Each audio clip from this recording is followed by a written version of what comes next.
You ever get that feeling that someone's poking around where they don't belong? That's how this whole mess started for me. Sitting at my desk in the early morning, coffee still hot, watching my router lights blink like a heartbeat. To most folks, it would look normal, just a steady little rhythm, but to me it was a red flag. My logs were filling up with failed login attempts, one after another, like a burglar rattling doorknobs in the dark. I muttered to myself, "You just don't quit, do you?" Now I've worked in IT long enough to know when something's close by. That signal was too strong to be coming from outside the block. It had to be a neighbor, and I didn't have to think too hard before one name popped up, Sharon. She was 40, loud, nosy, and the self-declared watchdog of our HOA.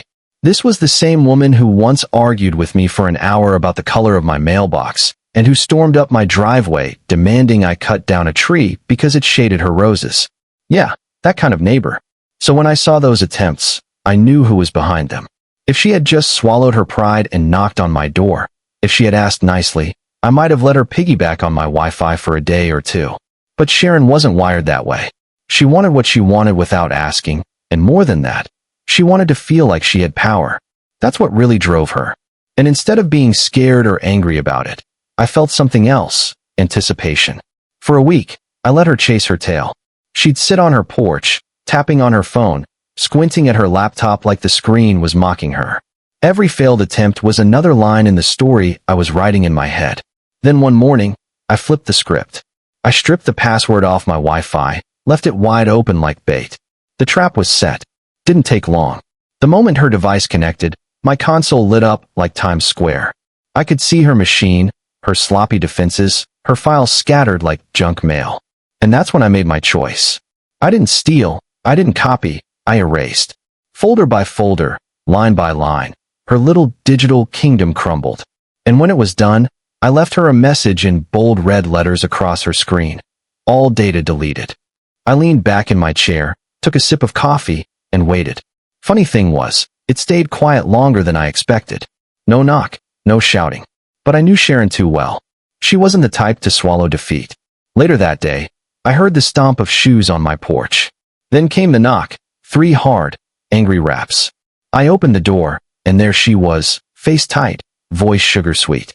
"Hey, so my laptop crashed, and I heard you work with computers. Think you could recover some files for me?" I just looked at her for a long moment. She was sweating, eyes darting past me like she could see her files sitting on my desk. And I said, calm as could be, "Sorry, Sharon, I don't have time for that." Her smile cracked like glass. She turned on her heel and stormed off, but I knew that wasn't the end. Sure enough, within days her sister showed up in the picture, Marcy.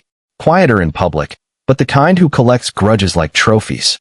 If Sharon was the hammer, Marcy was the nail that held everything steady until the strike came. Together, they made a storm. The hacking attempts picked up again, sharper this time, like someone else had taken the wheel. My guess was Marcy. She thought she could outsmart me. I watched their fingerprints crawl across my network, sloppy but relentless, and instead of blocking them outright, I built mazes, decoys, dead ends. Let them waste hours chasing shadows. Every click, every failure, tightened the net I was weaving around them. And then came the day they showed up together at my door. "You think you're clever?" Sharon spat, face red, finger in my chest. Marcy chimed in coolly, "Deleting someone's files? That's illegal. We could call the cops right now." I leaned against the doorframe, arms crossed, and let the silence hang just long enough to make Sharon fidget. Then I said, "You broke into my network. That's the crime.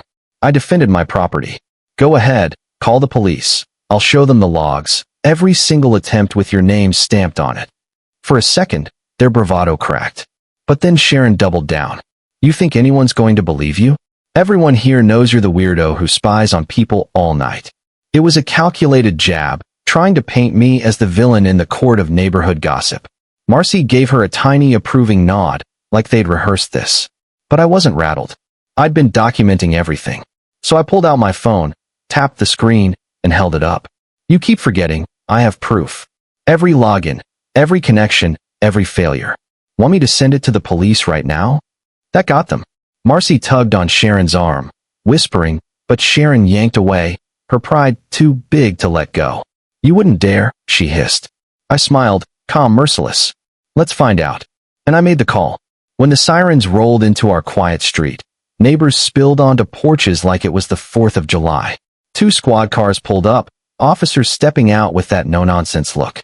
I handed over the logs, the evidence neatly packaged and undeniable. Sharon tried to scream over it.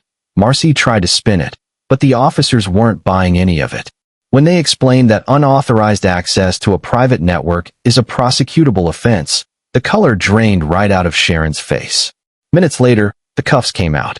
Sharon protested so loud the whole block heard, while Marcy stood pale and tight-lipped, caught in the same net she thought she was weaving around me.